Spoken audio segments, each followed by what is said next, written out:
আজকে আমার পাগল মনটা কাচ্চি খাইতে চাইছে। এখন কি করা যায়? তো ৩ বন্ধু মিলে চলে গেলাম থানা স্ট্যান্ড, সাভার, ঢাকা কাচ্চি খাওয়ার উদ্দেশ্যে। তো হ্যালো ভিউয়ার্স, আসসালামু আলাইকুম। সবাই কেমন আছেন? আশা করি ভালো আছেন। আমার মিনি ব্লগে আপনাদের সবাইকে স্বাগতম। যদি ভালো লাগে চ্যানেলটা সাবস্ক্রাইব করে পেজটা ফলো করে পাশেই থাকবেন। তো অবশেষে চলে এলাম আমরা কাচ্চি টাইঙ্গে। আজকে শুভ উদ্বোধন, 30% ডিসকাউন্ট ছিল, সাভারের একটা ম্যাপ দেয়া।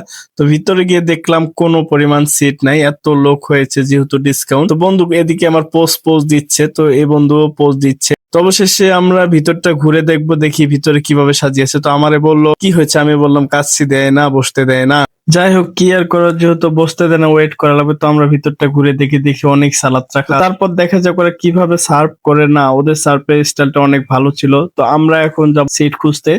তো আশেপাশে ঘুরে দেখি কোথাও সিট নাই। তো অবশেষে আমরা অনেকক্ষণ দাঁড়ায় থাকার পর একটা সিট পেলাম। সিট পেয়ে আধা ঘন্টা বসে থাকার পর বলে কাচ্চি নাই, একটু ওয়েট করতে হবে। প্রায় আধা ঘন্টা আরো বসে থাকলাম। তো অবশেষে আমাদের দেওয়া হলো সালাদ। যে পরিমাণ ক্ষুধা লাগছে, সালাতে খাচ্ছে আস্তে আস্তে, ওরাও খাচ্ছে আমিও খাচ্ছি। তো সালাদ খাওয়ার পর ওরা বলতেছে মানুষ দেখলে কি করবে, রাইখে দেই। বলে না, রাখবো না, আবার খাই। তারপর যে সালাদ দিয়েছিল সব শেষ, আছে 2টা লেবু।